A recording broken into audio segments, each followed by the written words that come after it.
بے شک ہم تو اب پا لیے گئے، ہمیں تو پکڑ لیا گیا، اب ہم بس مارے جائیں گے۔ قال کلا، موسیٰ علیہ السلام نے فرمایا ہرگز نہیں۔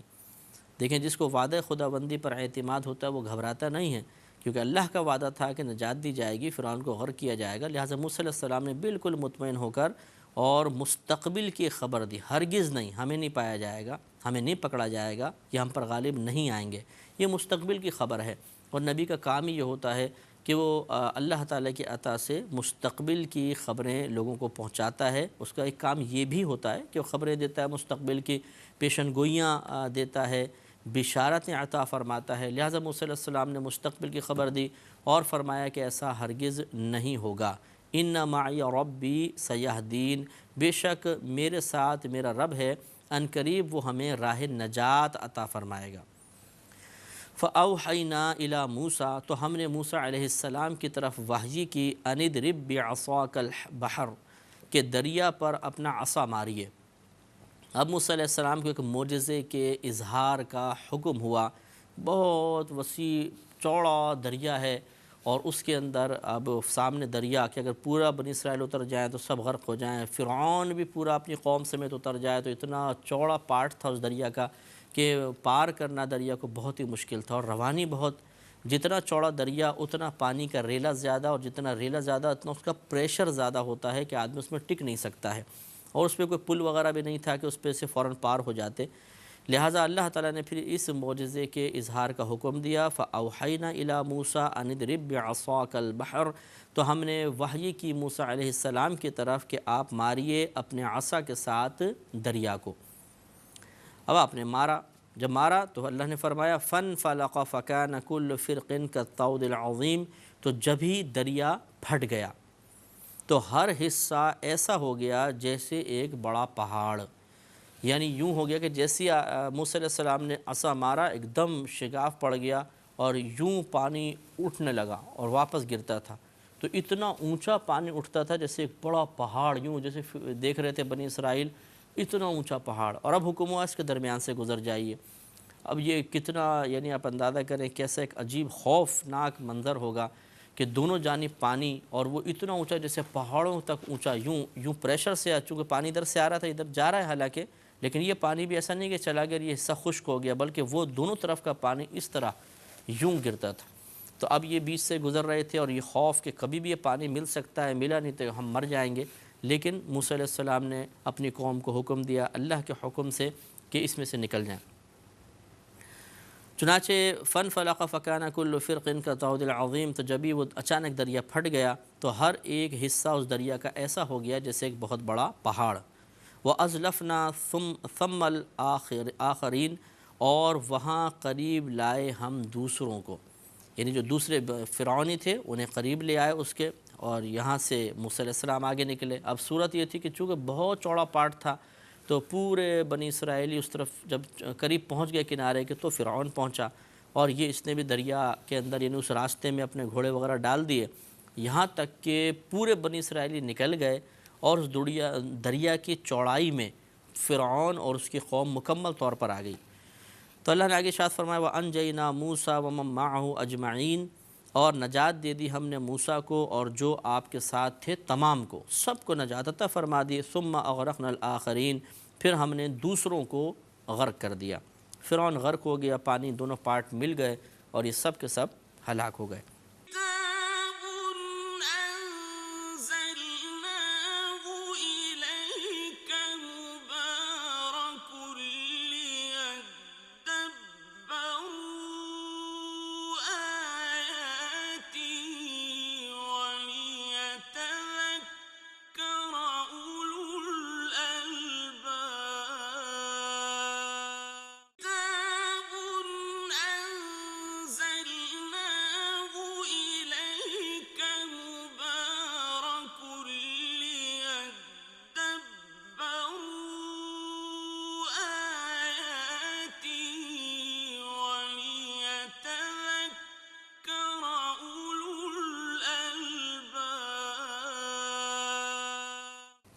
ان فی ذلک لآیہ، بے شک اس میں ضرور نشانی ہے،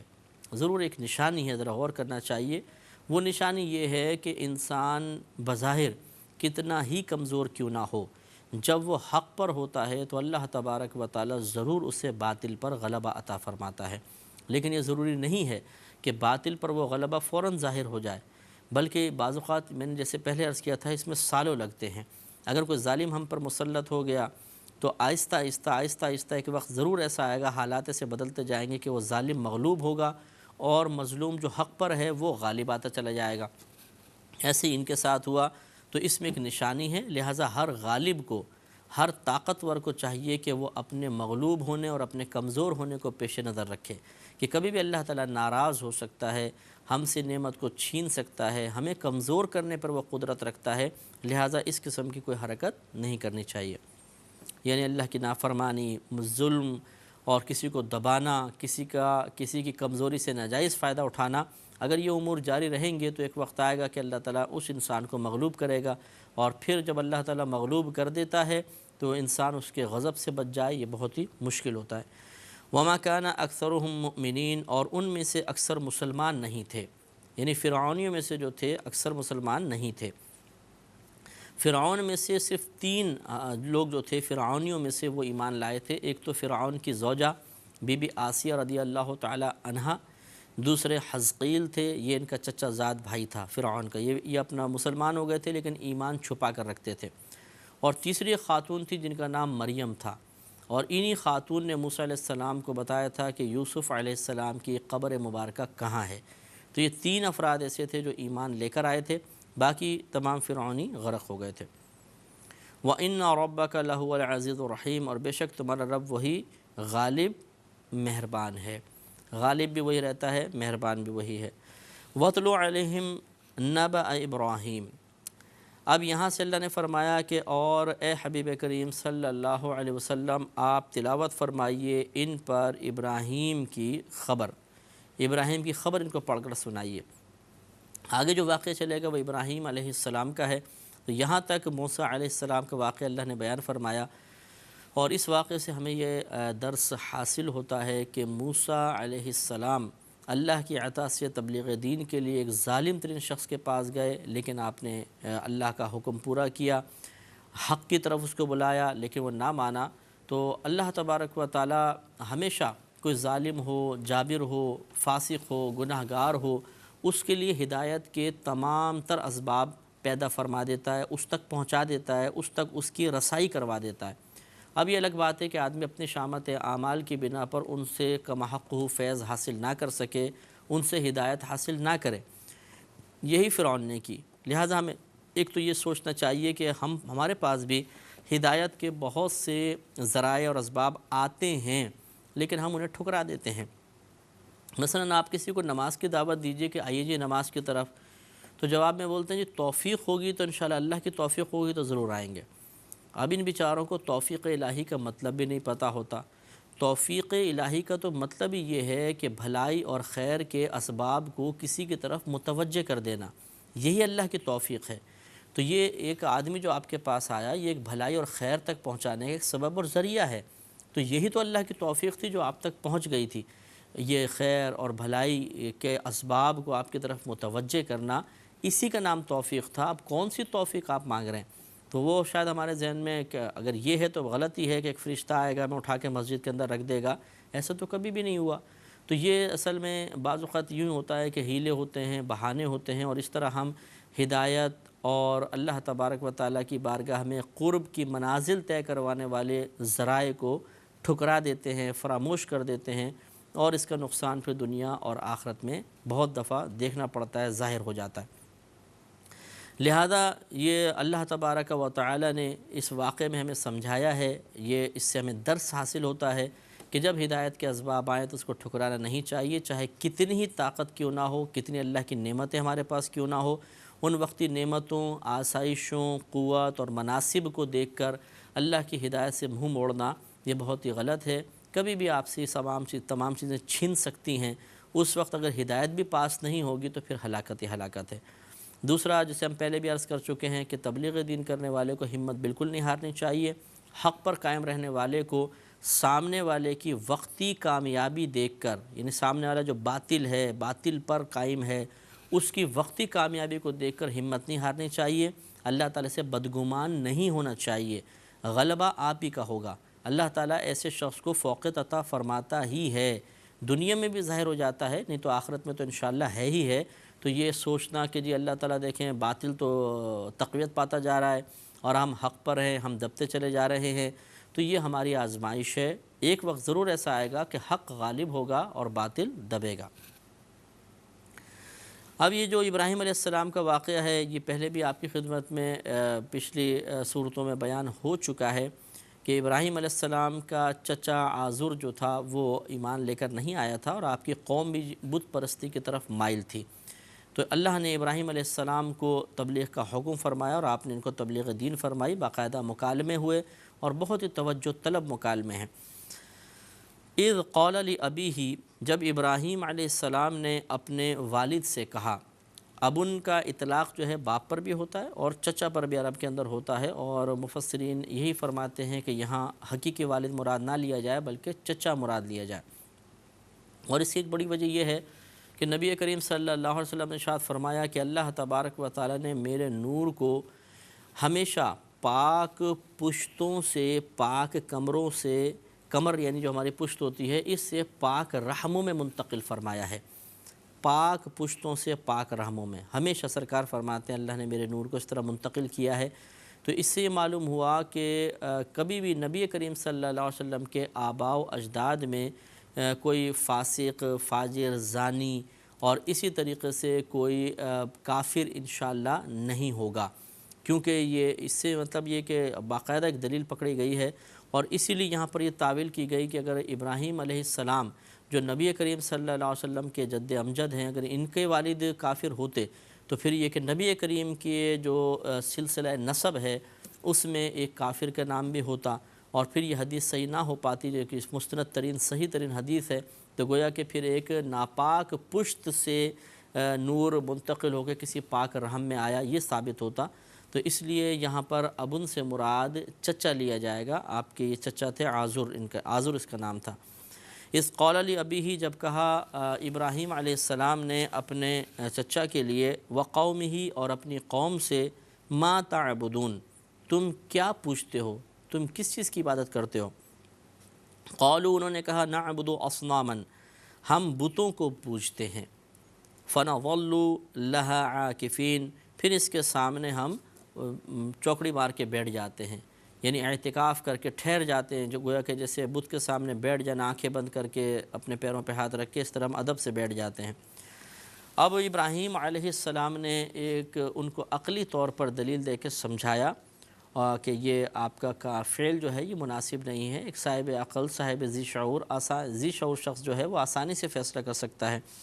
قال، لہذا فرمایا، هل يسمعونکم اذ تدعون، کیا یہ بت جو ہیں یہ تمہارے باتیں سنتے ہیں جب تم انہیں پکارتے ہو؟ او ینفعونکم او یضرون، یا یہ تمہیں کچھ نفع دیتے ہیں یا تمہارا کچھ نقصان کر سکتے ہیں؟ تو اس طریقے سے آپ نے سوال کیا۔ اب ان کا جواب آگے آئے گا جو کہ بہت ہی عجیب و غریب قسم کا ہے، اور اس پر بہت نفیس کلام ہونا چاہیے اور توجہ ہمیں کرنی چاہیے۔ اگلے پروگرام میں انشاءاللہ، وآخر دعوانا ان الحمدللہ رب العالمین۔ کتاب انزلناه الیک مبارک لیدبروا آیاته ولیتذکر اولو الالباب۔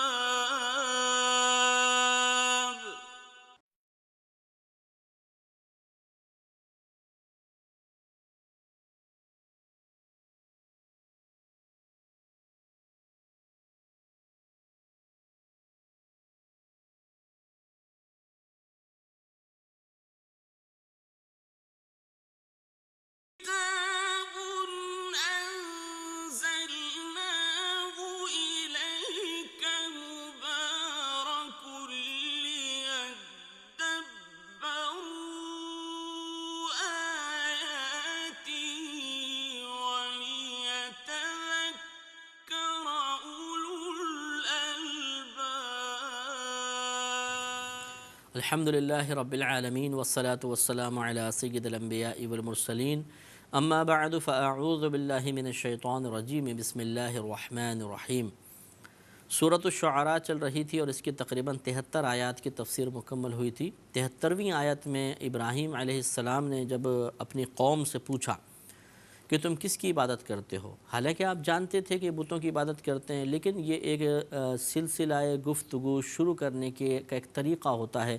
کہ پہلے سے معلوم شدہ بات کے بارے میں معلوم کرتے ہیں، سامنے والے متوجہ ہو جاتے ہیں، وہی معلوم شدہ جواب وہ دیتے ہیں جو ہمیں پہلے سے پتہ ہے، لیکن ایک سلسلہ گفتگو شروع ہو جاتا ہے، ایک بات کی بنیاد پڑ جاتی ہے اور اس کے بعد اس تمہید کے اوپر ہی پھر سلسلہ کلام آگے چلتا ہے۔ تو ابراہیم علیہ السلام نے پوچھا تم کس کی عبادت کرتے ہو؟ انہوں نے کہا ہم ان بتوں کی عبادت کرتے ہیں اور ان کے سامنے ہم بالکل مراقبہ کر کے بیٹھ جاتے ہیں۔ پھر ابراہیم علیہ السلام کا سوال پچھلی دفعہ گزر گیا کہ آپ نے پوچھا کہ کیا یہ تمہارے باتیں سنتے ہیں جب تم انہیں پکارتے ہو، یا تمہیں کوئی نفع دیتے ہیں یا تمہیں کوئی ضرر پہنچاتے ہیں؟ اب انہوں نے یہ جواب نہیں دیا کہ جی ہاں یہ نہیں سنتے ہیں، یہ نفع نہیں پہنچاتے ہیں، ضرر نہیں دیتے ہیں، کیونکہ اس بات کو تو وہ تسلیم کرتے تھے کہ واقعی ایسا تو کچھ بھی نہیں ہے۔ اب ان کا جواب دیکھیے، قالوا، انہوں نے کہا بل وجدنا آباءنا کذالک یفعلون، بلکہ ہم نے تو اپنے باپ دادا کو ایسا ہی کرتے پایا ہے۔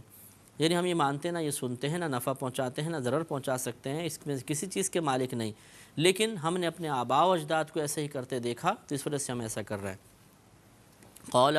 ابراہیم علیہ السلام نے فرمایا افرأیتم ما کنتم تعبدون، کیا تم دیکھتے نہیں ہو، کیا تم دیکھ رہے ہو کہ تم یہ ان لوگوں کو تم دیکھ رہے ہو، ان کو جن کی تم پوجا کر رہے ہو،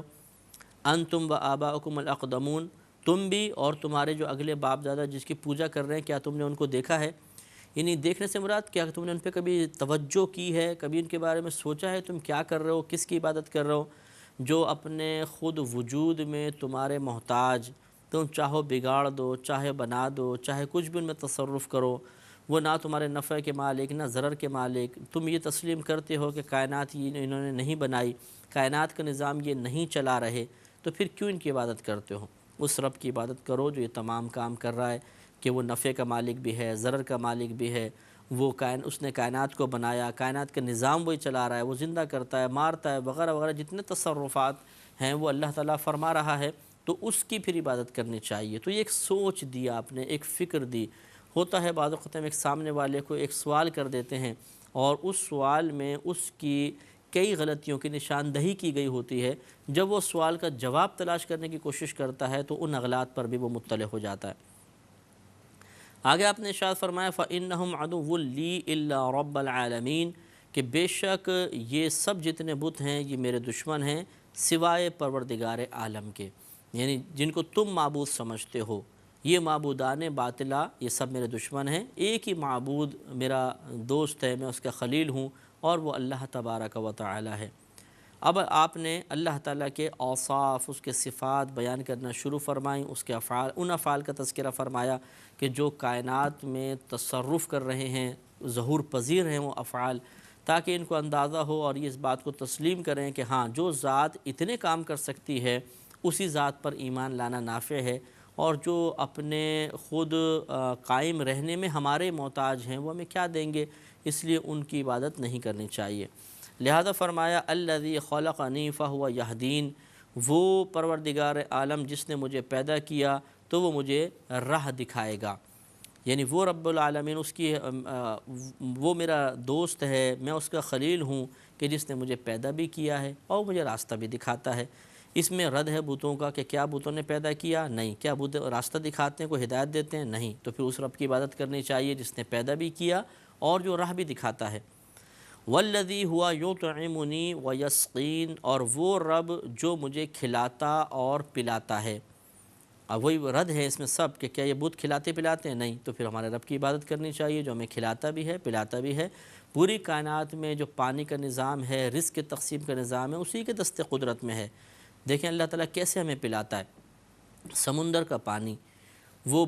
دھوپ پڑتی ہے، گرم ہوتا ہے، بخارات بن کر اوپر اڑتا ہے، بادلوں تک پہنچتا ہے، یا بادل کی شکل میں تبدیل ہوتا ہے، پھر اللہ تعالیٰ بادل کو برسنے کا حکم دیتا ہے، یہ برستے ہیں، ڈیموں میں پانی جاتا ہے، جہاں سے پانی کا اسٹاک ہے، جہاں سے ہمارے پاس پانی پہنچتا ہے وہاں جمع ہوتا ہے، پھر اس کو صاف کیا جاتا ہے مختلف طریقوں سے، کیمیکل وغیرہ ڈال کر، پھر وہ پائپ لائنوں کے ذریعے ہم تک پہنچ جاتا ہے۔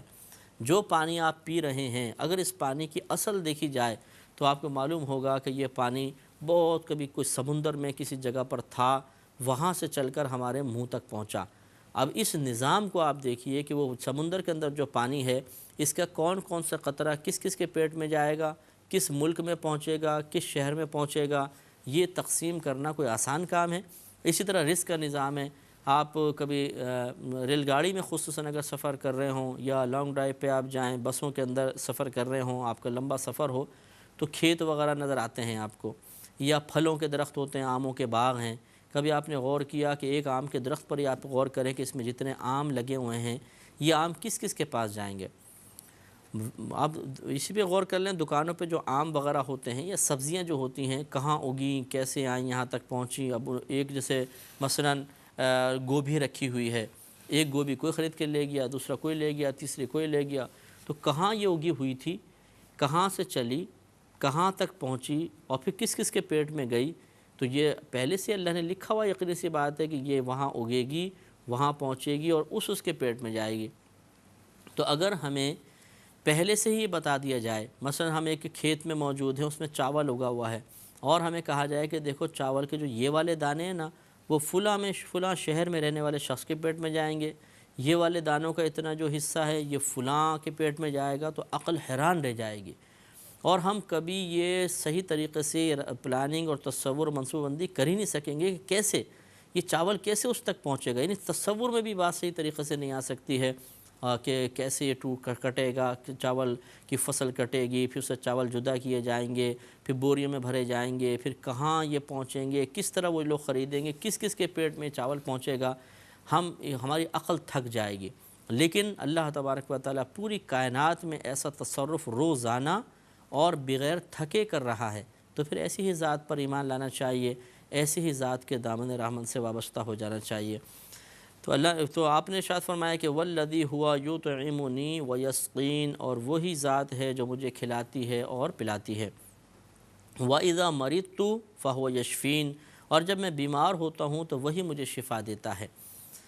تو صحیح بات ہے کہ شفا دینے والی ذات تو اللہ تبارک و تعالی کی ہے۔ ڈاکٹر، دوائی، یہ اس اللہ کی شفا کو ہم تک پہنچانے کے ذرائع اور اسباب ہیں۔ دوائی ہمیں شفا نہیں دے رہی، شفا تو اللہ دیتا ہے۔ ہاں، وہ دوائی کو ذریعہ بنا دیتا ہے، کسی بھی چیز کو ذریعہ بنا سکتا ہے وہ، اگر شفا دینا چاہے تو حقیقتاً شفا دینے والے اللہ کی ذات ہے۔ تو یہ بھی ایک سمجھ لیں سمجھایا جا رہا ہے کہ اگر آپ بیمار ہو جائیں تو کیا یہ بت آپ کو شفا دیں گے؟ نہیں، لیکن ہمارا رب وہ ہے جو شفائیں تقسیم فرماتا ہے۔ والذی یمیتنی ثم یحیین، اور وہ ذات جو مجھے وفات دے گی پھر مجھے زندہ کرے گی۔ تو موت دینا، زندہ کرنا، یہ ہمارے رب کے دست قدرت میں ہے۔ کیا کوئی بت ایسا کر سکتا ہے کہ کسی کو مار دے، کسی کو زندہ کرے؟ نہیں، تو پھر اسی ذات کی عبادت کرنی چاہیے جو اس پر قادر ہو۔ والذی اطمع ان یغفر لی خطیئتی یوم الدین، اور وہ ذات کہ میں طمع کرتا ہوں اس بات کی کہ وہ میری خطاؤں کو میرے لیے بخش دے گی قیامت کے روز۔ یہ عاجزی انکساری کے ساتھ ہے، ورنہ نبی معصوم عن الخطا ہوتے ہیں، ان سے کوئی گناہ سرزد نہیں ہوتا۔ کبیرہ گناہ نہیں ہو سکتا، صغیرہ گناہ بھی جان بوجھ کر کبھی نہیں ہوگا، دانستہ نہیں ہوگا۔ نادانستہ طور پہ اجتہادی خطا ممکن ہے، جان بوجھ کر کبھی ایسی خطا نہیں ہوگی۔ كتاب أنزلناه إليك مبارك ليدبروا آياته وليتذكر أولو الألباب كتاب أنزلناه إليك مبارك ليدبروا آياته وليتذكر أولو الألباب۔ تو یہ اصل میں یا تو عاجزی کے اظہار کے لیے ہے کہ جب پہلے سے معصوم ہے پھر کون سی خطاؤں کا تذکرہ، اور یا پھر بعض اوقات جس سے پہلے بھی آپ کو بتایا تھا، ہمارے نبی کریم صلی اللہ علیہ وسلم بھی فرمایا کرتے تھے کہ لوگو اللہ کی بارگاہ میں توبہ کرو، کیونکہ میں بھی دن میں 100 مرتبہ اور ایک روایت کے مطابق 70 مرتبہ اللہ تعالیٰ کی بارگاہ میں توبہ کرتا ہوں۔ تو آپ کی توبہ کوئی گناہوں کی مغفرت کے سلسلے میں نہیں تھی، بلکہ بعض اوقات ایسا ہوتا ہے کہ نبی جو اپنی امت کو تبلیغ فرما رہا ہوتا ہے وہ کوئی عمل اختیار کرتا ہے، بعض اوقات امت اس کے عمل مسلسل کو دیکھ کر یہ سمجھتی ہے کہ یہ ہم پر لازم ہے، تو اس لزوم والے ذہن کو بننے سے روکنے کے لیے، یعنی وہ چیز لوگوں پہ لازم نہیں ہوتی، واجب نہیں ہوتی ہے، تو نبی یہی سمجھانے کے لیے کہ تم پر واجب نہیں، میرا لگاتار اختیار کرنا اس کے وجوب کی طرف اشارہ نہیں کر رہا، تو پھر وہ اس چیز کو یا اس عمل کو جان بوجھ کر ترک کر دیتے ہیں۔ ایک دو بار ترک کیا پھر اس کو اختیار کر لیا، تو اس میں اشارہ کر دیتے ہیں کہ اس کا کرنا اگر لازم ہوتا تو ہم بھی اس کو لگاتار کرتے رہتے، ہمارا چھوڑنا اس بات کی دلیل ہے کہ یہ تم پر واجب یا فرض نہیں ہے۔ اب جو چیز وہ لگاتار کر رہے تھے یقیناً اللہ تعالیٰ کی طرف سے ان کے لیے منتخب کردہ تھی، اور وہ باعث فضیلت چیز ہوتی ہے، وہ مستحبات ہی اختیار کرتے ہیں، تو قوم کی امت کی تعلیم کے لیے انہوں نے ایک ایسے عمل کو ترک کیا جو اللہ کو پسند تھا، اگرچہ یہ تعلیم امت کے لیے ہی تھا اور اللہ کے حکم سے ہی تھا، اس پہ گرفت تو کوئی بھی نہیں، گناہ کچھ بھی نہیں، لیکن کم از کم اتنا ضرور وہ احساس کرتے ہیں کہ ہم نے ایک فضیلت والے کام کو چھوڑا جو اگرچہ قابل گرفت نہیں، گناہ بھی نہیں، لیکن اس پر بھی وہ اللہ تعالیٰ کی بارگاہ میں پھر توبہ کرتے ہیں، یہ یہاں مراد ہوگا۔ یا پھر ہماری صرف تعلیم کے لیے کہ بعض اوقات ایک نبی ایک دعا کر رہا ہوتا ہے، اسے اس دعا کی حاجت نہیں ہوتی یا وہ اس دعا کا محل بن ہی نہیں سکتا ہے، تو پھر اس صورتحال یہ ہوتی ہے کہ وہ اصل میں امت کی تعلیم کے لیے ہوتی ہے کہ تم یہ دعا کرو جس طریقے سے میں کر رہا ہوں، تو پھر ہم ان کی اتباع میں وہ دعا کرتے ہیں اور ہمیں وہ فوائد حاصل ہوتے ہیں جن کا تذکرہ اس دعا میں کیا گیا ہوتا ہے۔ لہذا ابراہیم علیہ السلام نے فرمایا، اور وہ ذات کہ میں طمع رکھتا ہوں، میرے دل میں یہ ایک تمنا ہے کہ وہ میرے لیے میرے گناہوں کو قیامت کے روز بخش دے گا۔ پھر آپ نے دعا فرمایا، ربی حب لی حکمن، اے میرے رب مجھے حکم عطا فرما، حکم سے مراد حکمت عطا فرما، مجھے مرتبہ منزلت عطا فرما یا علوم کثیرہ عطا فرما، وَأَلْحِقْنِي بِالصَّالِحِينَ، اور مجھے ان لوگوں کے ساتھ ملا دے جو تیرے قرب کے لائق ہیں، صالح لوگ، ان کے ساتھ مجھے ملا دے۔ تو یہ بھی اب عاجزی انکساری پر مشتمل بات ہے کہ مجھے ان لوگوں کے ساتھ ملا دے، حالانکہ آپ خود متقی پرہیزگار اور نیک ہیں، تو یہ ہماری تعلیم کے لیے ہے، ہمیں بھی یہ دعائیں اختیار کرنی چاہیے۔ پھر آگے دعا فرمائی کہ وَاجْعَلْ لِي لِسَانَ صِدْقٍ فِي الْآخِرِينَ، اور بنا دے میرے لیے سچ کی زبان آخرین میں، بعد میں آنے والوں میں۔ سچ کی زبان بنانے کا مطلب کہ وہ میرے لیے اچھی بات کہیں، مجھے سراہیں، میری بزرگی کو تسلیم کریں، اور مجھے ناموری ان کو اللہ تعالیٰ تو عطا فرما دے کہ میری ایسی ناموری عطا فرما کہ وہ میرا اچھے انداز سے تذکرہ کریں۔ تو یہ اصل میں کوئی تمنا بری نہیں ہوتی کہ اللہ تبارک و تعالیٰ مجھے ایسا بنا دے کہ لوگ میرا عرصہ دراز تک تذکرہ کریں، اچھے انداز سے تذکرہ کریں، یہ تمنا کوئی بری نہیں ہے، کہ نبی کی تمنا ہے،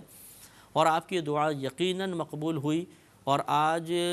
کوئی بھی شخص ایسا نہیں ہے کسی بھی دین سے تعلق رکھنے والا جو ابراہیم علیہ السلام کو برا کہتا ہو،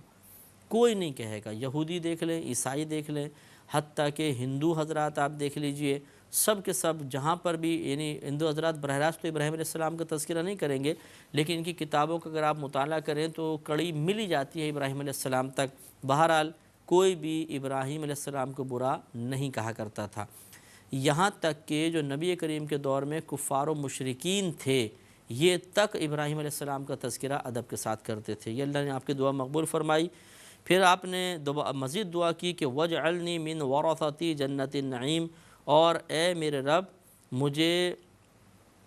ان لوگوں میں سے کر دے کہ جو جنت کے باغوں کے وارث ہیں، ان لوگوں میں سے مجھے کر دے۔ تو گویا کہ جنت کی تمنا کہ نبی نے کی، تو یہ جنت کی تمنا کرنا کوئی بری چیز نہیں ہے، یا جنتی لوگوں میں سے ہونے کی تمنا کرنا کوئی برا نہیں ہے، ایک نبی کی دعا شامل ہے، یعنی نبی کی دعا میں یہ بات شامل ہے، ایسا ہمیں بھی کرنا چاہیے۔ آگے عرض کی کہ وَاغْفِرْ لِأَبِي إِنَّهُ كَانَ مِنَ الضَّالِّينَ، اے میرے رب مغفرت فرما دے میرے باپ کے لیے، بے شک وہ ہے گمراہوں میں سے۔ تو جب تک آپ کو اپنے والد کو تبلیغ کا حکم رہا، یعنی والد سے مراد چچا، اور جب تک ان کے ایمان کا یقین رہا، اور جب تک اللہ تعالیٰ نے آپ کو باپ کے لیے مغفرت کی دعا کرنے سے منع نہ کر دیا، اس وقت تک آپ یہ مغفرت کی دعا کرتے رہے تھے۔ بعد میں پہلے بھی گزرا ہے اور بھی آئے گا کہ پھر اللہ تعالیٰ نے آپ کو منع فرما دیا تھا کہ ان کے لیے دعائے مغفرت نہ کریں۔ پھر آگے مزید دعا کی ولا تخزنی یوم یبعثون، اور جس دن سب اٹھائے جائیں گے اس دن مجھے رسوا نہ کرنا۔ اب یقینی سی بات ہے ابراہیم علیہ السلام کے لیے کیا رسوائی کا سبب، کیا رسوائی کا سامان، یہ اصل میں ہماری تعلیم کے لیے ہے کہ ہم یہ دعائیں سیکھیں کہ اللہ تو ہمیں اپنا بنا لے، ہمیں مقربین میں سے بنا دے، مجھے ایسے اچھے کام کرنے کی توفیق عطا فرما کہ بعد میں آنے والے اچھے ناموں سے میرا تذکرہ کریں، اور مجھے قیامت کے روز سرخرو رکھنا، رسوائی میں مبتلا نہ کرنا۔ یوم لا ینفع مال ولا بنون، جس دن نہ مال کام آئے گا اور نہ بیٹے کام آئیں گے، الا من اتی اللہ بقلب سلیم، مگر وہ شخص جو اللہ تعالیٰ کی بارگاہ میں سلامت دل لے کر حاضر ہوا ہو۔ سلامت دل لے کر یعنی مسلمانی کی حالت میں، پاکیزگی کی حالت میں آیا ہو، تو وہ پھر مال بھی اس کو نفع دے گا کہ اس نے صدقہ کیا ہوگا، اس کا ثواب ملے گا، بیٹے بھی اسے نفع دیں گے کہ اولاد جو نیک چھوڑی جاتی ہے اس کا ثواب والدین کو حاصل ہوتا رہتا ہے۔ تو گویا کہ آپ کی دعا یہ تھی کہ اللہ تعالیٰ مجھے ایسی حالت میں قیامت کے روز نہ اٹھانا کہ میں کفر میں مبتلا ہوں، کہ پھر کافر کو نہ اس کا دنیا میں خرچ کیا گیا مال کام دیتا ہے، نہ پیچھے چھوڑی ہوئی نیک اولاد اس کے لیے کوئی نافع ہے۔ مثلا کافر باپ مر گیا،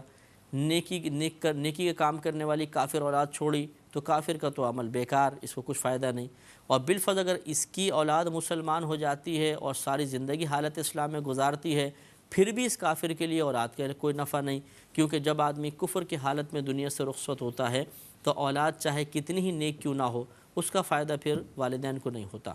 ہاں اگر نیک آدمی مسلمانی کی حالت میں مرے، چاہے نیک نہ ہو، فاسق ہو، فاجر ہو، اگر یہ نیک اولاد چھوڑ کر مرا ہے، وہ اس کے لیے دعائیں مغفرت کرتی ہے تو ضرور اس کو نفع پہنچے گا۔ یہ نبی کریم صلی اللہ علیہ وسلم کا فرمان ہے کہ ایک شخص کا مرنے کے بعد درجہ بلند ہوا تو اس نے اللہ کی بارگاہ میں عرض کیا، رب کریم میں تو مر چکا ہوں، اعمال کا سلسلہ موقوف ہو چکا ہے، بند ہو چکا ہے، تو یہ کیسے میرے درجات بلند ہوئے؟ تو اللہ تعالیٰ ارشاد فرمائے گا دراصل یہ تیری وہ اولاد ہے جو نیک تھی، جس کو تو چھوڑ کر مرا تھا، اس نے ابھی تیرے لیے دعائے مغفرت کی ہے، اس وجہ سے تیرا درجہ بلند ہوا ہے۔ اور ویسے بھی نبی کریم صلی اللہ علیہ وسلم کا فرمان ہے کہ انسان کے تمام اعمال منقطع ہو جاتے ہیں، جب وہ مرتا ہے تو ختم ہو جاتا ہے سلسلہ، سوائے تین کے، ایک وہ ثواب جاریہ، دوسرا وہ علم جس سے لوگ نفع حاصل کرتے رہیں، اور تیسرا نیک اولاد جو اس کے لیے دعائے مغفرت کرتی رہے۔ تو یہ بہت ہی توجہ طلب بات ہے کہ اگر انسان مسلمان ہو کر مرے گا تو اس کے لیے دنیا بھی راحت اور آخرت میں بھی راحت، اور اس کو انشاءاللہ وہاں پر بہت ہی سکون رہے گا، اور اولاد اس کے لیے عظیم الشان ثواب جاریہ بن سکتی ہے۔ بقیہ انشاءاللہ مزید اگلے پروگرام میں عرض کریں گے۔ وآخر دعوانا ان الحمدللہ رب العالمین۔ كتاب أنزلناه إليك مبارك ليدبروا آياته وليتذكر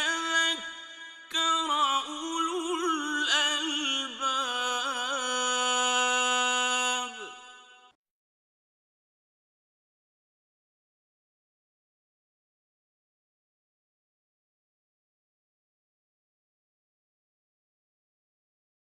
كتاب أنزلناه إليك مبارك ليدبروا آياته وليتذكر أولو الألباب۔ الحمدللہ رب العالمین والصلاة والسلام علی سید الانبیاء والمرسلین، اما بعد فاعوذ باللہ من الشیطان الرجیم، بسم اللہ الرحمن الرحیم۔ سورۃ الشعراء چل رہی تھی اور اس کی تقریباً 89 آیات کی تفسیر مکمل ہو گئی تھی۔ اس میں ابراہیم علیہ السلام کی دعا چل رہی تھی، آپ نے اللہ تعالیٰ کی بارگاہ میں مختلف دعائیں فرمائیں، اور اس میں ہم نے آپ کی خدمت میں عرض کیا تھا کہ اکثر جو انبیاء علیہ السلام دعائیں فرماتے ہیں اس میں اپنا پہلو پیش نظر ہوتا ہے، لیکن بعض دعائیں ایسی ہوتی ہیں کہ براہ راست اگر ہم یہ تصور قائم کریں کہ یہ خود اپنے لیے مانگی جا رہی ہیں تو بہت سے بنیادی عقائد سے ٹکراؤ سا محسوس ہوتا ہے۔ اس وقت بہتر یہ ہوتا ہے کہ ہم یوں کہیں کہ یہ نبی جو دعا فرما رہے ہیں یہ امت کی تعلیم کے لیے ہے کہ وہ اس طرح کی دعائیں کریں، یا اس میں ہم کوئی بہتر تعویل کرتے ہیں، پھر اس کے ظاہری معنی سے ہٹا کر کچھ ایسے معنی اس سے مراد لیتے ہیں کہ عقیدہ اسلام بھی درست رہتا ہے اور نبی کی دعا ان کے حق میں مانی جا سکتی ہے، اس میں کوئی حرج نہیں ہوتا، جسے ہم نے پچھلے بہت ساری باتوں میں عرض کیا۔ اب آگے اللہ تبارک و تعالی نے ارشاد فرمایا، ایک مستقبل کی خبر عنایت فرمائی۔ ارشاد ہوتا ہے کہ وَأُزْلِفَتِ الْجَنَّةُ لِلْمُتَّقِينَ، یعنی بروز قیامت کے دن قریب لائی جائے گی جنت پرہیزگاروں کے، جنت کو پرہیزگاروں کے قریب لایا جائے گا۔ قریب لانے سے مراد وہ اس کو دیکھ لیں گے، ایسا نہیں ہے کہ وہ چل کر آگے آ جائے گی یا یہ لوگ زیارت کے لیے جائیں گے وہاں پہ باقاعدہ، بلکہ اللہ تبارک و تعالی جنت کو منکشف فرما دے گا، سب لوگ اس کو ملاحظہ کریں گے۔ وَبُرِّزَتِ الْجَحِيمُ لِلْغَاوِينَ، اور ظاہر کر دی جائے گی جہنم گمراہوں کے لیے، گمراہ جہنم کو دیکھیں گے،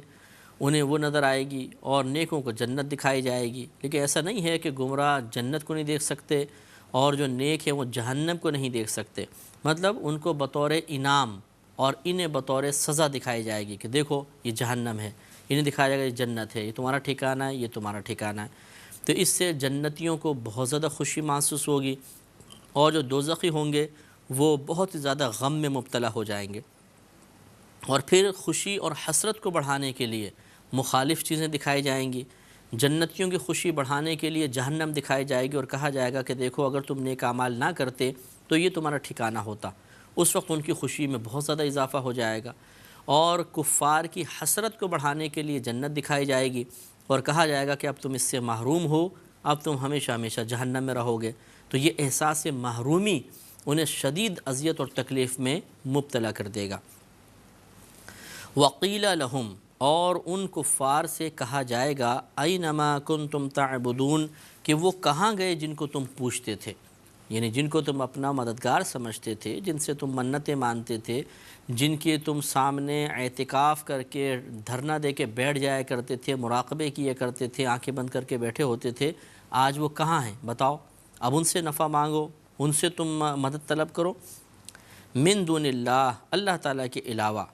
یعنی بہت سے ایسے تھے جو اللہ تعالیٰ کی بھی عبادت کرتے تھے مختلف انداز سے، لیکن بتوں کو بھی پوجتے تھے۔ تو اللہ تعالیٰ کے علاوہ جن کو تم پوجا کرتے تھے انہیں آج تم لے کر آؤ، وہ کہاں ہیں بتاؤ؟ تمہارے مددگار کے طور پہ کیوں نہیں آئے؟ هل ينصرونکم، کیا وہ تمہاری مدد کریں گے؟ او ینتصرون، یا تمہاری طرف سے بدلہ لیں گے؟ آج کچھ بھی نہیں ہو سکتا۔ فَكُبْكِبُوا فِيهَا هُمْ وَالْغَاوُونَ، تو اوندھے جہنم میں ڈال دیے جائیں گے وہ اور سب کے سب گمراہ، سب کو اوندھے منہ جہنم میں ڈالا جائے گا، جس کی کیفیت حدیث میں بیان کی گئی کہ ان کو گھسیٹا جائے گا منہ کے بل، جیسے دونوں پاؤں پکڑ کے یوں کھینچا جائے کسی کو، اور اس کا منہ زمین پر ہو تو زمین پر گھسٹتا ہوا منہ آئے، تو کتنی رگڑ کھائے گا، کتنی کھال چھل جائے گی، خون رسے گا، اور یہ انتہائی ذلت کا مقام ہوگا کہ سب لوگ دیکھ رہے ہوں اور کسی کو پیر پکڑ کے اس طرح کھینچا جائے، اس کا منہ زمین پر ہو، تو انتہائی ذلت کی بات ہے۔ یہ ذلت کفار کو برداشت کرنی پڑے گی۔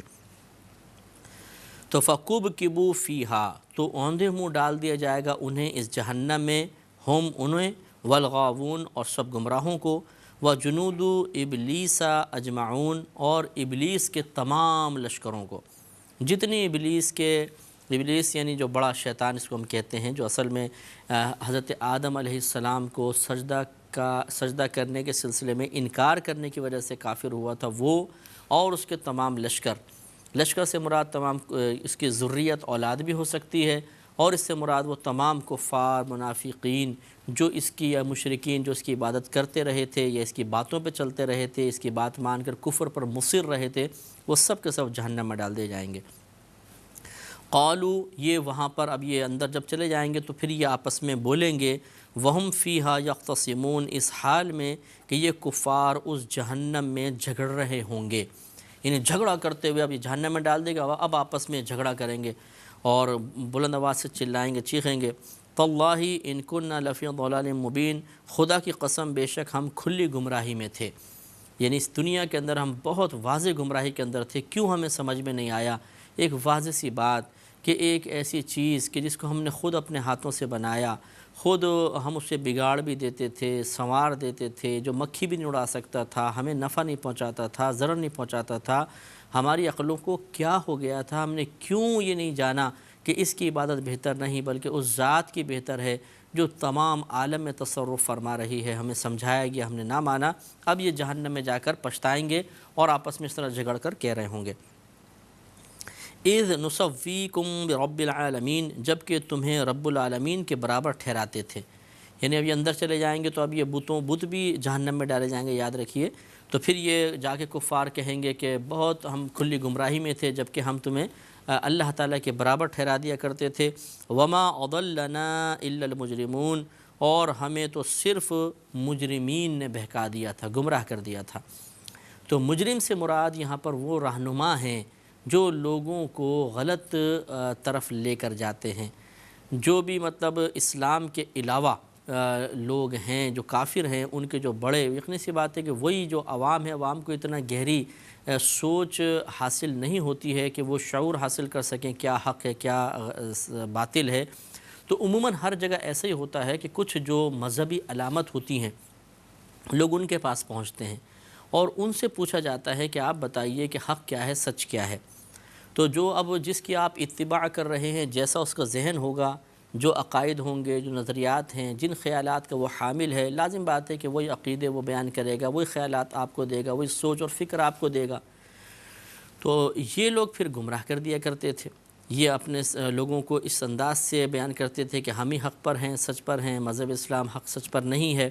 تو پھر اس کی وجہ سے یہ لوگ گمراہی پر قائم رہے. عوام جو ہوتی ہے، جو بیچارے اتنی وسیع سوچ نہیں رکھتی ہے، لیکن وہاں جا کر جہنم میں جا کر جب عذاب کا سامنا کریں گے تو انہیں سب سمجھ میں آ جائے گا. اب شعور بیدار ہو جائے گا، اب سوچ بھی کام کرے گی، فکر کام دے گی، ذہن کام کرنا شروع ہو جائے گا، کیونکہ اب سب حالات دیکھ لیں گے. اب دودھ کو دودھ، پانی کا پانی ہو جائے گا، کیا سچ ہے کیا جھوٹ ہے سب منکشف ہو جائے گا.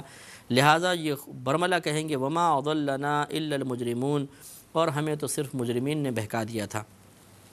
اور پھر حسرت کے ساتھ یہ کہیں گے کہ فما لنا من شافعین، تو اب ہمارے لیے کوئی بھی سفارش نہیں ہے، سفارشی نہیں ہے، کوئی سفارش کرنے والوں میں سے ہمارے لیے نہیں ہے. اب ان کو حسرت اس لیے بھی ہوگی کہ یہ دیکھیں گے کہ ہمارے نبی کریم صلی اللہ علیہ وسلم، پھر انبیاء علیہ السلام، صحابہ کرام، اولیاء عظام، پھر علماء، فقہاء، مفتیان عظام، مشائخ حضرات، حتیٰ کہ عام مسلمان بھی لوگوں کی شفاعت کر رہا ہوگا. اللہ تعالیٰ توفیق عطا فرمائے گا. نبی کریم صلی اللہ علیہ وسلم نے ارشاد فرمایا کہ بعض لوگ بروز قیامت ایک پورے گروہ کی سفارش کریں گے، بعض 10 کی، بعض 5 کی، بعض 1 کی سفارش کریں گے. تو اللہ تعالیٰ مسلمانوں کو اذن عطا فرمائے گا اس کی اجازت سے، اس کی عطا سے، اس کے کرم سے، اس کے فضل سے، اس کے حکم سے شفاعت کا دروازہ کھلے گا. لیکن کفار کے لیے شفاعت کا دروازہ بند ہوگا. اس سے ان کو مزید بے چینی، اضطراب پیدا ہوگا، پچھتاوا، حسرت میں اضافہ ہوگا کہ کاش ہم مسلمان ہوتے. كتاب أنزلناه إليك مبارك ليدبروا آياته وليتذكر أولو الألباب. كتاب أنزلناه إليك مبارك ليدبروا آياته وليتذكر أولو الألباب. تو یہ کہیں گے کہ فما لنا من شافعین، تو نہیں ہے ہمارے لیے سفارش کرنے والوں میں سے کوئی، ولا صدیق حمیم، اور نہ کوئی گہرا دوست، کوئی ایسا گہرا دوست نہیں جو ہماری سفارش کر سکے. کیونکہ بروز قیامت دوست کو دوست کی شفاعت کا بھی حکم دیا جائے گا. نیک دوست اپنے گناہگار دوست کی شفاعت کر کے اسے جنت میں لے کر جائے گا. اب یہ آخر میں پھر حسرت کے ساتھ کہیں گے فلو ان لنا کرۃ، کاش ہم بے شک ہمارے لیے لوٹنے کا کوئی موقع ہوتا، فنکون من المؤمنین، تو ہم مسلمانوں میں سے ہو جاتے. اب پچھتانے کا کیا فائدہ؟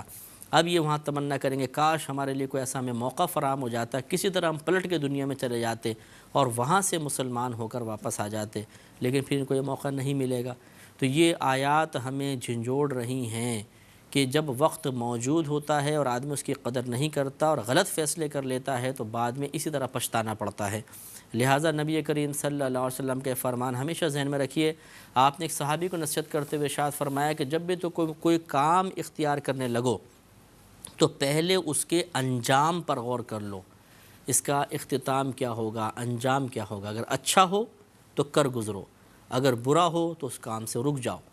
تو ہر چیز کے اندر آپ غور کر لیں۔ کاروبار میں کوئی آپ کسی سے رشتہ داری قائم کرنے لگے ہیں، دوستی قائم کرنے لگے ہیں، کچھ دیکھنے لگے ہیں، کچھ بولنے لگے ہیں، کچھ سوچنے لگے ہیں، کچھ آپ کسی جگہ جانے لگے ہیں، کوئی کسی چیز کو اپنے دسترس میں لینے لگے ہیں، ہر چیز کے بارے میں ذہن بنانا چاہیے کہ اس کے بعد کیا ہوگا۔ مثلا آپ کسی کو موبائل پہ میسیج کر رہے ہیں، کون سا میسیج کر رہے ہیں، یہ وہاں پہنچے گا اور کیا نتیجہ برآمد ہوگا، اس پر اگر غور کر لیں تو یقینی سی بات ہے کہ بچ سکتے ہیں، بہت سی غلط کاموں سے بچ سکتے ہیں۔ جیسے ہمارے بعض بھائی بیچارے نادانی کے اندر میسیج کرتے ہیں اور کہتے ہیں کہ یہ میسیج اگر آپ نے آگے فارورڈ نہیں کیا تو آپ کو 7 دن کے اندر اندر کوئی تکلیف غم پہنچ جائے گا، اور اگر آپ کر دیں گے تو آپ کو کوئی خوشی ملے گی۔ اب یہ مستقبل کے بارے میں اس طرح کنفرم خبر دینا یہ صرف نبی کی طرف سے ہو سکتا ہے، اور آپ نبی نہیں ہیں، لہذا اس طرح کی خبر دینا یہ گناہ ہے۔ اپنے مسلمان بھائی کو تشویش میں، عذاب میں، اذیت میں مبتلا کرنا ناجائز حرام ہے۔ تو اگر یہ غور کر لیتے کہ میں میسیج بھیجنے کے بعد کتنے بڑے گناہ جاریہ کا سبب بن سکتا ہوں کہ آپ اس کو بھیجیں گے، وہ آگے فارورڈ کرے گا، وہ 10 کو فارورڈ کرے گا، وہ آگے بھیجیں گے، سب کے گناہوں کا جو سلسلہ ہے یا گناہوں کا وبال جو ہے وہ اس شخص پر پہنچے گا جس کے مکروہ ذہن کے اندر یہ مکروہ آئیڈیا آیا اور اس نے اس پر عمل کیا، تو اس تمام کا وبال اس شخص کے اوپر۔ تو یہ دیکھیں حدیث کتنی بہترین ہے کہ اگر وہ پہلے غور کر لیتا کہ میں جائز کر رہا ہوں، ناجائز کر رہا ہوں، اس کے کیا نتائج مرتب ہوں گے، اور پھر وہ اس کام سے رک جاتا تو کتنا اچھا تھا۔ لیکن جہالت نادانی میں کر گیا، اب کسی کو اگر پتہ چلے کہ میں ایسا کر چکا ہوں تو پچھتاوا اور حسرت یہ ہے کہ اس کے لیے عظیم الشان گناہ جاریہ ہو گیا، بہت بڑا گناہ جاریہ ہو گیا ہے۔ بہرحال اب بھی اگر توبہ کر لے تو باقی لوگوں کا وبال اس پر انشاءاللہ نہیں ہوگا۔ اگر یہ کامل توبہ کر لے اور جہاں جہاں اس نے فارورڈ کیے تھے وہ میسیجز یا جس کو بھیجے تھے اگر یاد ہے تو ان سے پھر معافی طلب کر لے، ان کو منع کرنے کی کوشش کرے کہ اب آپ ایسا نہ کریں، تو انشاءاللہ بری ذمہ ہو جائے گا۔ لیکن بہرحال تو ایک ضمناً بات آ گئی، تو ہر چیز میں دوستی کرتے ہوئے دوستی توڑتے ہوئے، رشتہ داری کرتے ہوئے رشتہ داری توڑتے ہوئے، کوئی منصب حاصل کرتے ہوئے منصب کو چھوڑتے ہوئے، ہر جگہ ہمیں غور و تفکر کی عادت ڈالنی چاہیے۔ یہ کفار آج سوچ سمجھے انہوں نے نہیں، ان کی ایک ہی دلیل تھی کہ ہمارے آباء و اجداد ایسا کرتے ہوئے آئے ہیں، بس یہ سوچ کے یہ کرتے رہے، خود نہیں سوچا، محاسبہ نہیں کیا، خود اپنی کوئی پختہ سوچ نہیں بنائی، لہٰذا اب یہ پھر جہنم میں آ کر پچھتائیں گے۔ اللہ نے آگے ارشاد فرمایا ان فی ذلک لآیہ، بے شک اس میں ضرور نشانی ہے، ضرور ایک نصیحت کی بات ہے، اس پہ غور و تفکر کریں۔ لہٰذا اس میں یہی ہمارے لیے نشانی، بہت بڑی نشانی ہے، اور بھی ہزاروں ہے، یہ بہت بڑی نشانی جس کی تفصیل میں کچھ آپ کی خدمت میں عرض کر چکا ہوں کہ ان کفار کے برے انجام سے عبرت حاصل کرنی چاہیے، اور مسلمان کو اپنے مسلمان ہونے پر بہت شکر ادا کرنا چاہیے، فخر کرنا چاہیے، اللہ تعالیٰ کی اس کو بہت بڑی عنایت، بہت بڑا انعام تصور کرنا چاہیے کہ اللہ نے ہمیں مسلمان بنایا، ورنہ ان کفار کی طرح اگر ہم کفر پر معاذ اللہ مصر رہتے، کافر گھر میں پیدا ہو جاتے، کافر ہی رہتے اور اسی حالت میں ہمارا انتقال ہو جاتا تو ان پچھتانے والوں میں پھر ہم بھی شامل ہوتے۔ یہ اللہ کا کرم ہے کہ ایک مسلمان گھرانے میں بغیر ہمارے طلب کیے اس نے ہمیں پیدا کر کے اس پچھتاوے سے بچا لیا، کتنا بڑا اللہ کا کرم ہے۔ اور دیگر جو مذاہب سے تعلق رکھنے والے انہیں قرآن پر غور کرنا چاہیے، قرآن کو بار بار پڑھنا چاہیے، یا تو اسے غلط ثابت کر دیں،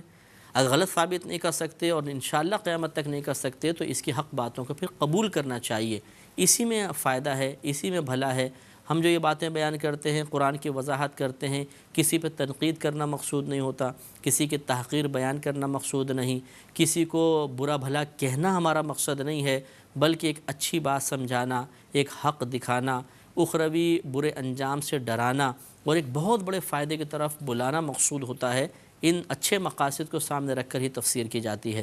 لہٰذا کسی بات کو سن کر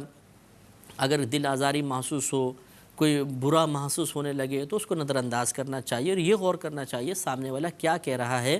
کس جذبے کے تحت کہہ رہا ہے، اور اس کے اس کہنے میں اس بات کے پیچھے کون کون سے مقاصد پوشیدہ ہیں، وہ کس وجہ سے ہمیں اتنے پیار سے محبت سے سمجھا رہا ہے۔ تو ان باتوں پہ غور کریں گے، اور پھر یہ جو کفار کا انجام بیان ہوا اس پر بھی غور کریں گے، تو پھر معلوم ہو جائے گا کہ کوئی ہمارے سے بہت زیادہ محبت کرتا ہے، ہمارا ہمدرد ہے، غم گسار ہے، وہ نہیں چاہتا کہ آپ کسی پچھتاوے میں گرفتار ہوں اور غفلت میں زندگی گزار کے آخرت میں پھر پچھتاتے نظر آئیں۔ لہٰذا اچھا جو مخلص شخص ہوتا ہے، کوئی اچھا دوست ہوتا ہے، اچھا ناصح ہوتا ہے، نصیحت کرنے والا ہوتا ہے، اس کی قدر کرنی چاہیے، نہ کہ اس کو کوئی برا بھلا کہیں۔ تو اللہ نے یہ بیان فرمایا ان فی ذالک لآیہ، بے شک اس میں ضرور ایک نشانی ہے۔ ایسا نہیں کہ ان باتوں کو سن کر غصے میں آ جائیں، سیخ پا ہو جائیں، اس کو چھوڑ دیں، بلکہ اس میں مقام غور ہے، مقام تفکر ہے، یہ کہ ہم اس پہ غور کریں کہ یہ کون کہہ رہا ہے، اللہ تعالیٰ کہہ رہا ہے، کیا کہہ رہا ہے، اس پر جب غور کریں گے تو انشاءاللہ دل ڈرے گا اور انسان حق کی طرف آئے گا، باطل سے بچے گا۔ آگے ارشاد فرمایا وَمَا كَانَ أَكْثَرُهُم مُؤْمِنِينَ، اور ان میں سے یعنی ابراہیم علیہ السلام کی قوم میں سے اکثر لوگ مومن نہیں تھے۔ وَإِنَّ رَبَّكَ لَهُوَ الْعَزِيزُ الرَّحِيمُ، اور بے شک تیرا رب ضرور وہ غالب ہے، رحم فرمانے والا ہے۔ اب اس کے بعد نوح علیہ السلام کا تذکرہ شروع ہوا، پہلے موسیٰ علیہ السلام کا، پھر ابراہیم علیہ السلام کا، اب نوح علیہ السلام کا۔ لہذا ارشاد فرمایا کذبت قوم نوح المرسلین، نوح علیہ السلام کی قوم نے رسولوں کو جھٹلایا۔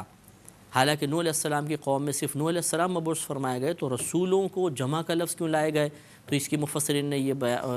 سبب بیان کیا کہ ایک نبی کی تکذیب اصل میں تمام نبیوں کی تکذیب ہے، کیونکہ ہر نبی جو پیغام لاتا ہے وہی پیغام دیگر نبی بھی لائے، تو ایک نبی کا انکار تمام نبیوں کا انکار ہے۔ اس پہ کلام جاری رہے گا۔ وآخر دعوانا ان الحمدللہ رب العالمین۔ كتاب أنزلناه إليك مبارك ليدبروا آياته وليتذكر أولو الألباب۔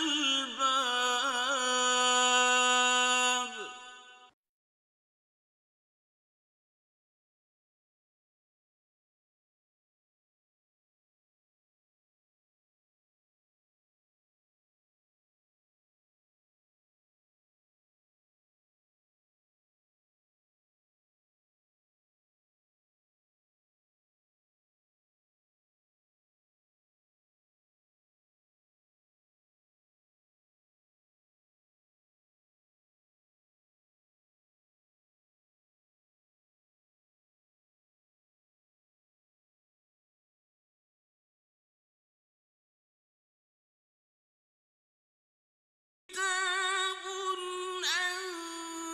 أنزلناه إليك مبارك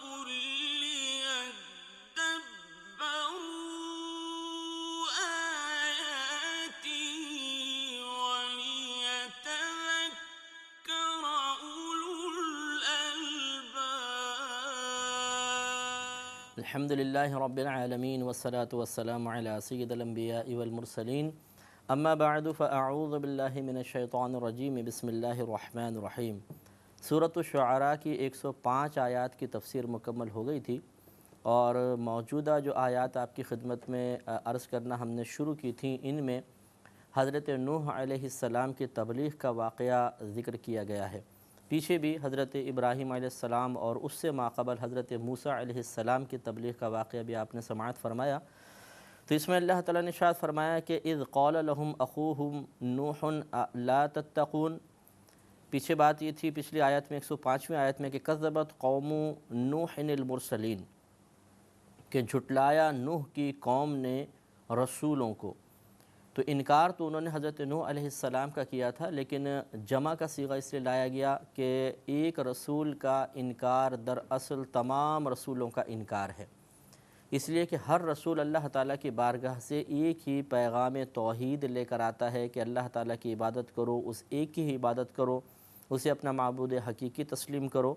اور پھر جب اللہ تعالیٰ کو معبود مان لیا جائے، اسے اپنا رب تسلیم کر لیا جائے، تو پھر جتنی باتیں وہ ہمیں حکم فرمائے، جتنے احکام ہم پر نازل فرمائے، ان سب کو ماننا بھی لازم ہو جاتا ہے۔ گویا کہ اقرار توحید کا تقاضا یہ ہوتا ہے، یا اللہ تعالیٰ کی ربوبیت کا اقرار کر لینے کا تقاضا پھر یہ ہوتا ہے کہ اللہ تعالیٰ کی تمام باتیں بھی مانی جائیں، جو وہ عقائد ہمیں بیان فرما رہا ہے ان عقائد کو تسلیم کیا جائے، جو احکام شرعیہ عملیہ وہ بیان فرمائے، یعنی ایسے احکام شرعیہ کہ جن کا تعلق ہمارے عمل سے ہے، انہیں اختیار کیا جائے، ان کو اپنی عملی زندگی میں نافذ کیا جائے۔ تو اس لیے اگر چونکہ تمام رسول یہ ایک ہی پیغام لے کر آتے ہیں، تو ایک رسول کا انکار دراصل، یا ایک رسول کی تعلیمات کا انکار دراصل ان تمام رسولوں کی تعلیمات کا انکار ہے۔ اس لیے بعض اوقات ایک قوم نے اگر ایک رسول کو جھٹلایا تو اس قوم کی طرف تمام رسولوں کے جھٹلانے کی نسبت کر دی جاتی ہے۔ لہٰذا اللہ نے 105ویں آیت میں یہ فرمایا کہ کذبت قوم نوح المرسلین، جھٹلایا نوح کی قوم نے رسولوں کو۔ اور پھر یہ موجودہ آیت کہ اذ قال لهم اخوہم نوح الا تتقون، جبکہ کہا ان کے لیے اخوہم، ان کے بھائی نے۔ ویسے تو مراد لفظی ترجمہ اخوہم ہے، لیکن مراد یہاں پہ ہم قوم ہے۔ جبکہ کہا ان کے لیے ان کے ہم قوم نوح نے الا تتقون، کیا تم نہیں ڈرتے ہو؟ یعنی اللہ تبارک و تعالی سے خوف نہیں رکھتے ہو، آخرت کے عذاب سے نہیں ڈرتے ہو، اللہ تعالیٰ کی گرفت سے نہیں ڈرتے ہو۔ انی لکم رسول امین، بے شک میں تمہارے لیے اللہ کا بھیجا ہوا امانت دار ہوں، یعنی میں اللہ کا بھیجا ہوا ہوں اور امانت دار ہوں، امین ہوں۔ یہ ہمیشہ یاد رکھیے گا کہ اور یہ عقلی طور پر بھی عقل بھی اس کو تسلیم کرتی ہے کہ جب کسی کو نمائندہ بنا کر بھیجا جاتا ہے اور ایک اہم کام اس کے سپرد کیا جاتا ہے، تو جو کام اس کے سپرد کیا جاتا ہے وہ کام اس شخص میں خوبیوں یا صفات کے لحاظ سے جن جن چیزوں کا تقاضا کرتا ہے وہ سب اس میں موجود ہوتی ہیں۔ مثلا اگر آپ ایک شخص کو بھیج رہے ہیں جو امانتیں لے کے جا رہا ہے، تو اس کا امین ہونا، خیانت سے پاک و صاف ہونا، متقی پرہیزگار ہونا ضروری ہے تاکہ لوگ اس پر اعتماد کریں۔ اسی طریقے سے اللہ تبارک و تعالیٰ جس کو بھی رسول بنا کر بھیجتا ہے، پہلے وہ قوم کے درمیان کچھ عرصے رہنے کے بعد اپنے عمل اور اپنے کردار کی پاکیزگی کو ثابت کر دیتا ہے، تاکہ جب وہ تبلیغ دین فرمائے، اور یہ اللہ کی طرف سے کرم نوازی ہوتی ہے اتمام حجت کے لیے کہ جب وہ تبلیغ شروع کرے تو کسی کو یہ کہنے کی مجال نہ ہو کہ ہم نے پہلے تم میں خیانت دیکھی تھی، تم تو غلط بیانی کرتے رہے ہو، لہٰذا یہ بھی تمہاری غلط بیانی ہوگی، اس میں بھی تم خیانت کے مرتکب ہو رہے ہوگے۔ ایسا نہیں ہوتا، بلکہ انہیں اتنا پاکیزہ، ایک اچھے کردار کا حامل، اخلاق رذیلہ سے پاک و صاف، اور جتنے بھی اوصاف جمیلہ ہیں ان سے متصف کیا جاتا ہے، تاکہ کسی کو بھی اعتراض کی گنجائش نہ رہے کہ ہم نے آپ میں پہلے یہ خرابی دیکھی اس لیے ہم آپ کی اطاعت نہیں کر رہے، آپ تو پہلے معاذ اللہ جھوٹ بولتے تھے، اب کیسے سچ بول رہے ہیں، ہم کیسے اس کا یقین کر لیں؟ نہیں، وہ سچ بھی بولتے ہیں، امین ہوتے ہیں، امانت دار ہوتے ہیں، تمام برے اخلاق سے محفوظ رہتے ہیں۔ اب جب وہ تبلیغ فرماتے ہیں تو کسی کو صرف قلبی بغض، تکبر، غرور کے علاوہ اور کوئی سبب ایسا نظر نہیں آتا کہ جس کی بنا پر وہ انکار کر سکیں۔ نبی کریم صلی اللہ علیہ وسلم نے 40 سال تک پہلے اپنے عمل اور کردار کو دکھایا، چونکہ یہ اس دین اسلام قیامت تک کے لیے زندہ رہنا تھا، اس لیے نبی کریم صلی اللہ علیہ وسلم کی پریکٹیکل لائف جو کسی کے لیے آئیڈیل بن سکتی تھی اس زمانے میں، اس دور میں، اور جو بے عیب آپ کی زندگی دکھانی تھی، اس کی مدت بھی بہت زیادہ رکھی، 40 سال تک۔ پھر آپ نے اعلان نبوت فرمایا۔ اسی طریقے سے ہر رسول کا یہ معاملہ تھا۔ تو حضرت نوح علیہ السلام نے بھی پہلے اچھا کردار دکھایا، پھر اللہ کے حکم سے تبلیغ دین شروع فرمائی۔ اور یہ بھی آپ رسولوں کا ایک طریقہ دیکھیں گے، جیسے نوح علیہ السلام کا طریقہ کہ پہلے آپ نے اپنے اوصاف بیان کیے کہ میں اللہ کا رسول بھیجا ہوا ہوں، امین ہوں، امانت دار ہوں۔ اس میں مراد خدا نخواستہ اپنی کوئی تعریف کرنا نہیں ہے، کوئی تعریفی پہلو ڈھونڈنا نہیں ہے، بلکہ سامنے والوں سے ان کے قلبی یا ذہنی لحاظ سے ایک اقرار کروانا ہوتا ہے کہ تم مجھے امین تسلیم کرتے ہو، اس میں کوئی شبہ تو نہیں؟ تو چاہے وہ زبان سے نہ کہیں، ان کے دل تسلیم کرتے ہیں کہ ہاں ٹھیک ہے، آپ واقعی امین بھی رہے ہیں اور کوئی آپ نے خیانت بھی نہیں کی ہے، کوئی ایسی بے مروتی کی بات بھی نہیں کی ہے۔ یہ اصل میں اقرار کروانا اس لیے ہوتا ہے تاکہ اب جب کوئی بات آگے یعنی اللہ کا پیغام مثلا پہنچایا جائے تو ان کی جو ایک فطرت سلیمہ رکھتا ہے، ایک صحیح ذہن رکھتا ہے، اس کے لیے کوئی مجال انکار نہ ہو، کہ جب وہ پہلے تسلیم کر چکا ہے کہ ہاں آپ بالکل ٹھیک ہیں، حق ہیں، سچ کہتے ہیں، تو اب کس وجہ سے انکار کر رہے ہیں؟ تو اب یہ اتمام حجت کے لیے ہوتا ہے، تاکہ انہیں میدان محشر میں جا کر کوئی ہیلہ نہ ملے، کوئی بہانہ نہ ملے، وہ یہ نہ کہہ سکیں کہ اللہ تعالیٰ ہمارے سامنے اچانک ایک شخص نے آ کے تبلیغ دین کا کہا تھا تو ہم اسے جانتے نہیں تھے، پہچانتے نہیں تھے، اس کا عمل و کردار ہمارے سامنے نہیں تھا تو ہم کیسے اطاعت کر لیتے؟ تو اس لیے اللہ تعالیٰ نے اکثر ایسے ہوا کہ رسولوں کو ان کے ہم قوم میں ہی یعنی ہم قوم رسول کا انتخاب فرمایا، ہم قوم شخص کا انتخاب کیا، اس کو ان کے درمیان رکھا، پھر اس کے عمل و کردار کو عمل و کردار کی پاکیزگی ان پر منکشف فرمائی، اس کے بعد پھر اعلان نبوت اور باقاعدہ تبلیغ کا حکم دیا۔ تو لہٰذا ان کے لیے کوئی اب انکار کی گنجائش نہیں رہتی ہے، لہٰذا میدان محشر میں کوئی ہیلہ بہانہ بھی نہیں کر سکتے۔ بالکل یہی طریقہ اگر آپ نے سیرت کا مطالعہ کیا ہو تو نبی کریم صلی اللہ علیہ وسلم نے اختیار فرمایا کہ 40 سال تک عمل، پھر اللہ تعالیٰ کے حکم سے اعلان نبوت کے لیے آپ ایک پہاڑی پر تشریف لے گئے۔ صفا کے بارے میں کہا جاتا ہے، صفا پہاڑ پر آپ تشریف لے گئے اور آپ نے تمام اہل قریش کو بلایا اور آپ نے فرمایا کہ اگر میں تم سے یہ کہوں کہ اس پہاڑ کے پیچھے ایک لشکر جرار موجود ہے جو تم پہ حملہ کرنے کے لیے تیار ہے تو کیا تم میری تصدیق کرو گے؟ تو ان سب نے کہا کہ ہاں بالکل ہم تصدیق کریں گے، اس لیے کہ آپ صادق بھی ہیں، امین بھی ہیں، سچے بھی ہیں، امانت دار بھی ہیں، تو آپ ضرور کوئی غلط بیانی نہیں کریں گے، ہم اس کا یقین رکھتے ہیں۔ پھر جب نبی کریم صلی اللہ علیہ وسلم نے اس اقرار کے کروانے کے بعد اپنا اعلان نبوت فرمایا کہ اللہ نے مجھے نبی بنا کر بھیجا ہے اور میں تمہیں دعوت دیتا ہوں کہ تم ایک اللہ کی عبادت کرو، بتوں کی عبادت نہ کرو، اب ان کا انکار کرنا عنادن تھا، جسے ابو لہب نے پھر عناد کیا کہ معاذ اللہ عنادن کہا کہ تم ہمیں آباء و اجداد کے دین سے دور کرنے کے لیے آئے ہو، تو یہ اب ایک مطلب جہالت کا مظاہرہ ہے، ایک عقل کے استعمال سے ہٹ کر ایک عمل دکھایا انہوں نے جو کہ غلط تھی، کوتاہی تھی، اور کوئی بھی اس کو عقل سلیم رکھنے والا درست قرار نہیں دے سکتا۔ تو یہ اصل میں اللہ تبارک و تعالیٰ کی طرف سے پہلے کچھ ایسے اسباب و ذرائع مقرر کر دیے جاتے ہیں، مہیا کر دیے جاتے ہیں کہ جس کے بعد یقیناً انکار نہیں ہونا چاہیے، اس کے بعد راہ فرار اختیار نہیں کی جانی چاہیے، لیکن کفار نے کی اور یہی ان کے لیے گرفت کا سبب بنی۔ كتاب أنزلناه إليك مبارك ليدبروا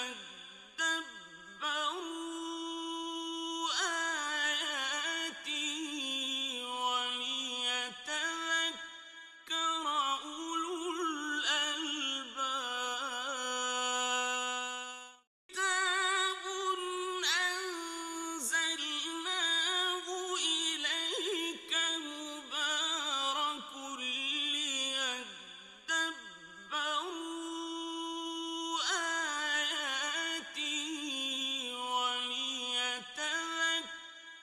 أولو الألباب۔